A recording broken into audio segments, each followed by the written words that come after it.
They were able to overcome a fumble early. This is the exact type of game I think we all expect Tampa to look great, and they did. Credit to Tampa. Gronk got going. Brady looked great. It was a great win by the Bucs, as predicted by everybody. All right, we'll make sure. Tom a compliment. Yeah. Try to get your picks in 7 on 7 before kickoff on Sunday for your chance to win, and then we could talk about you instead of the other people. You probably have a Tampa Tom or tattoo. head to the Fox Sports app for much more information. Let's move on. We're going to stay in the NFC now. Talk some Seahawks taking on the Rams. Another tough day at the office for Russell Wilson. Turned the ball over 3 times, sacked 6 times, and tried to cover up for his bad defense all the times. Russ, 10 turnovers in his last 4 games as the Seahawks fall to the Rams. Brandon, Seattle's dropped 3 of their last 4 games now. Are you starting to think of these guys as pretenders after dropping to 6 and 3? Absolutely not. They're just playing really bad ball right now. Think about it. We've been crushing this defense, and then they held them to 23 points yesterday, the LA Rams. But then offensively, they have a couple issues. Number one, you have to protect the quarterback. Everything you do. Their offensive line, they're not doing a great job of that. Russ is getting hit too many times. Number 2, Russ, his feel is gone. His eyes are bad. Think about what got him into this discussion, why he's had so much success early on. Because Russ is that guy that's scrambling, is making moves in the pocket, and then all of a sudden he finds the guy. He happens to find the guy running wide open, or he throws the ball into double coverage and it gets through everyone, or he throws it to Tyler Lockett, and he, Tony toe tap in the back of the end zone. But what's happening now is Russ is doing that. He's throwing the ball in the end zone, and then it leads to a pick. That's their end result. And the last thing is teams know what they're dealing with now. They're predictable on offense. They're a team that wants to run the ball. I know there's a whole lot of talk about let Russ cook. But offensively, when you look at their passing game, it's not really sophisticated. It's not really developed. They don't really do a lot of things well. What they do is, hey, we're going to run the ball, then we're going to take shots. So how did the LA Rams play them yesterday? They eliminated the big play. So when you look at, what the Seattle Seahawks is dealing with right now, they're all fixable issues, but they should be concerned because if they don't turn this around quickly, then they're going to see themselves in a very vulnerable position. So 2 major concerns for Seattle, and then I'll talk about the silver lining. The first one is that first Russ interception was really concerning because of the manner in which it happened. And Troy did a great job breaking it down during the game. He could have run for 20 yards and a first down.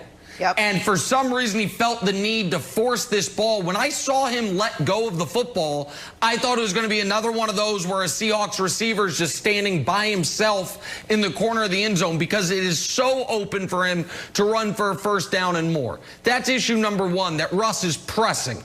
I mean, the interceptions over the last 4 games, the fumbles now, 3 fumbles, 8 picks over the last 4 games. That's a big, big deal. That's the first point. Second point is this. DK Metcalf got shut down by Jalen Ramsey. Now, Jalen Ramsey might be the best corner in the league, so you can say that's an outlier. But if it's number 1 wide receiver in football or someone in that argument against number 1 corner, there should be some wins, some losses on both sides of the ledger. Instead, it was all wins on the Jalen Ramsey side of the ledger. Despite all that, Wilds, and that's not even talking about their defense, which played well yesterday, but I think is seriously flawed. The reason, Wilds, I still have to say they are contenders is this. Go down the list of every NFC playoff team. Tell me the flawless team. There isn't one. New Orleans quarterback is all of a sudden hurt, and Brandon has laid out brilliantly their playoff struggles. Green Bay cannot stop the run to save their life. Tampa can't deal with an opposing team's pass rush. Arizona has no experience and a mediocre defense, and the Rams don't trust their quarterback. So those are the 5 other playoff teams in the NFC, plus whatever comes out of the NFC East. So they have to still be contenders, Wilds, even if they are a obviously flawed football team. So, Brandon, just not to pile on DK, but I want to play a game called Is This Something or Nothing? So DK wasn't even targeted until late in the third quarter. He ends up with 4 catches for 28. His other previous worst game was against Patrick Peterson, 2 for 23. So is this a case of him feasting on everyone except the elite corners? Is this something or nothing? You know, I got to be honest here. I don't know. I'm not going to sit here on television just because I occupy the seat and give a take. You know, there's so much that can go into this. You know, when I was in Denver and we had Nnamdi Ansawal on the other side when he was playing for the Oakland Raiders, and he was considered probably the best one-on-one corner at the time, we would literally go into games and say we're not throwing his way, and it would tick me off. I would say I'm emerging #1 wide receiver, and I'm playing really well right now, and you're not going to give me an opportunity when I'm on the side of Nnamdi's, and I didn't get it. So there's a lot that we don't know. The game plan could have been tailored to go away from those #1 cornerbacks. And then also, you know, it took me 3-4 years to really develop as far as a receiver at the line of scrimmage going against men. Now, it's a difference between going against cornerbacks and going against Jalen Ramsey, Patrick Peterson. When you're a big receiver and you're a bully, and you go against a bully for the very first time, it almost shocks you. Patrick Peterson, and I talked to him about this on his podcast, and it was about the first time I played against him, I dominated him, and then every game after that, it was a little give and take because he stood up to the challenge. So he's been prepped to go against these big #1 receivers. He does it every day against Larry Fitzgerald in practice. He had me in some classic battles there. Jalen Ramsey is a bully. So DK Metcalf, this is one of the areas where he needs to mature and grow, and that's beating one-on-one press coverage against really good corners, in particular, big corners, Nick. I want to circle back to the Seahawks as a whole for a moment, because I obviously can't add anything more than you did about the #1 receiver against another #1 corner. I think we could get to the postseason and not have any real idea how good Seattle actually is, because Seattle right now doesn't have a single great win. The best team they've beaten is Miami, and that was Miami pre-Tua. No disrespect to your guy Fitzpatrick.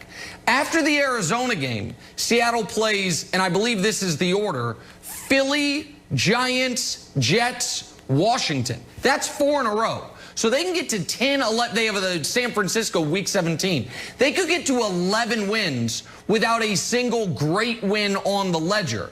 So I think we're going to have real question marks, Jenna, about how good Seattle is against high-level competition even come January, unless this Thursday they beat up on the Cardinals. If this Thursday they not only beat the Cardinals, but beat up on the Cardinals and send a message, the division goes through them, that'll be meaningful. But if this is a close game or they lose the game and then they reel off 4 in a row against awful teams, I feel like there'll be real questions about what Seattle actually is going into the postseason, Jenna.